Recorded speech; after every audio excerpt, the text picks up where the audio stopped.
Então, na página 48, 49, ele fala aqui sobre essa derivação das palavras. Então, as palavras, elas podem ser formadas por dois processos. O processo de derivação e o processo de composição. Então, vamos prestar bastante atenção nisso. Eu pedi para vocês lerem a página 48 e 49. Aqui tem vários exemplos. E a partir daí fazer o exercício. Então, o que é essa derivação? A palavra derivada, então, ela pode ser formada por prefixos ou sufixos, não é isso que nós vimos agora? Então, quando ela é uma palavra formada por prefixo, nós chamamos de derivação prefixal, ok? Só a palavrinha que é um pouquinho difícil, mas se vocês conseguirem entender, é isso, exatamente isso que eu acabei de falar, tá? E a derivação, quando ela é formada por um sufixo, ela é chamada de derivação sufixal, ok? Vocês podem acompanhar na apostila na página 48, que ele mostra a palavra lá, feliz, né? É a palavra primitiva, feliz. Aí, juntando com in, que é um prefixo, né? Ele é transformado, ele muda a palavra e muda o sentido, tornando-se uma palavra derivada por prefixação. Infeliz. Eu juntei o prefixo in com a palavra primitiva feliz. Infeliz, né? A palavra foi mudada, transformada e teve um novo sentido através do prefixo, ok? E aqui nós temos também a derivação por sufixo, que é a derivação sufixal. Que é isso? A partir de um prefixo, como eu coloquei o exemplo para vocês do chuveiro, né? Ele tem lá o radical chuv, mais o sufixo eiro, ele se transformou em chuveiro.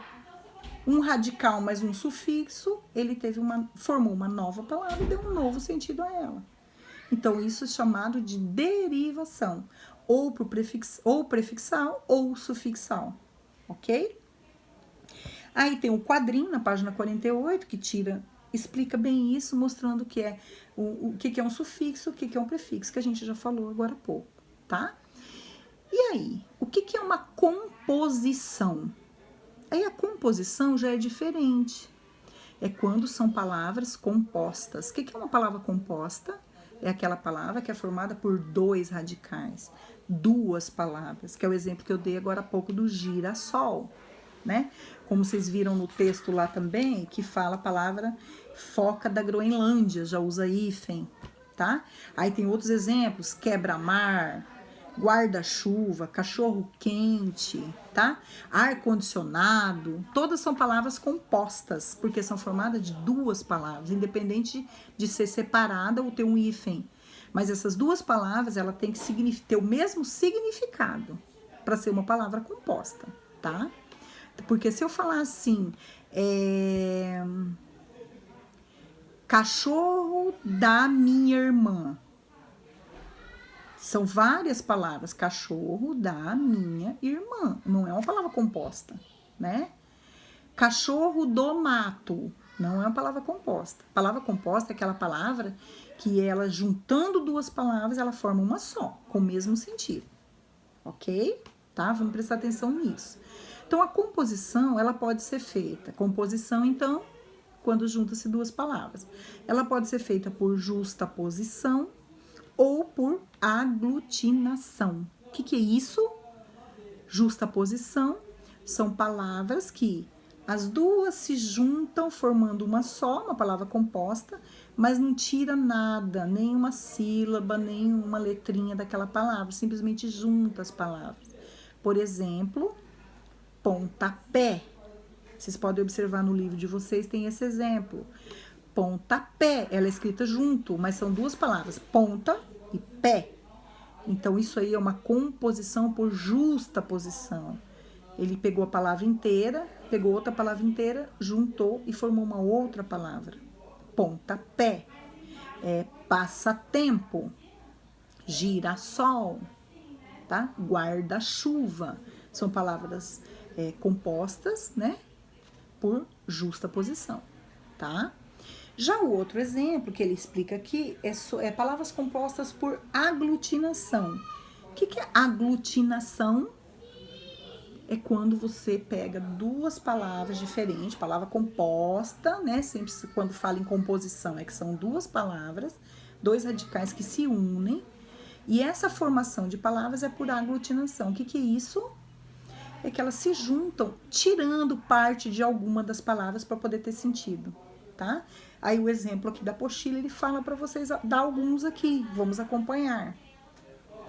Por exemplo, aguardente. Aguardente é uma palavra só, uma palavra composta. Por que ela é composta? Porque ela é formada da palavra água mais ardente. Água ardente.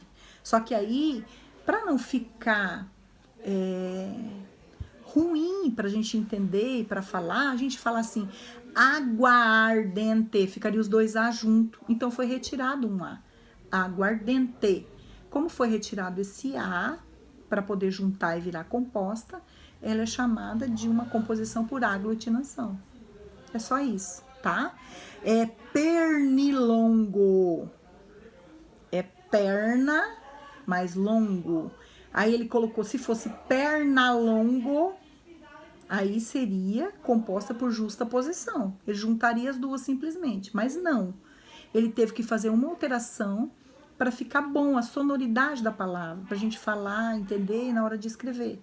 Então ficou pernilongo. Incluiu esse i ali. Então ela é uma palavra composta por aglutinação, ok? Vocês conseguiram entender isso? Qualquer dúvida, manda para mim a dúvida, tá? Que a gente vai tirando para vocês. Aí outros exemplos, né? Planalto, vinagre. Vinagre, por exemplo, é vinho mais acre. Não ficou vinho ou acre. Ficou vinagre, para ficar melhor o som, para ter um sentido melhor, a gente entender melhor. Então, é uma palavra composta por aglutinação, ok? Gente, até aqui tá tudo bem, né? É o que eu tinha para passar para vocês hoje. O restante da apostila tem a parte de interpretação de texto e algumas coisas a mais aqui que eu pedi para vocês fazerem no livro, né? Ficou os exercícios para vocês, deixa eu só conferir, até a página, né? A leitura da página 63 e 64 ficou por último aqui, né? E até aqui tem vários exercícios falando sobre isso, sobre a formação das palavras. Então, eu espero que vocês tenham entendido melhor com essa explicação minha. E qualquer dúvida, vocês mandem para mim, tá? Corrijam na apostila. E toda a correção de todas as atividades aqui, eu vou estar mandando um arquivo para vocês conferirem aí, tá bom? Eu desejo para vocês aí bom dia para vocês, uma boa semana. Que vocês fiquem bem, se cuidem bastante, tá? E espero que a gente volte a se ver logo, porque eu já tô ficando com muita saudade de vocês. É muito difícil ficar longe da escola. Para mim também é difícil ficar dando aula assim, sem ver vocês, né? Sem ouvir as perguntas de vocês, olhar o rostinho de vocês. É difícil para mim também. Eu tô com muita saudade, tá? Espero que vocês façam as atividades com muito carinho, com muita vontade, porque quando a gente voltar, vocês estarem assim, ó, excelente, sem perder nada de conteúdo, tá bom? Um beijo para vocês, eu amo muito vocês.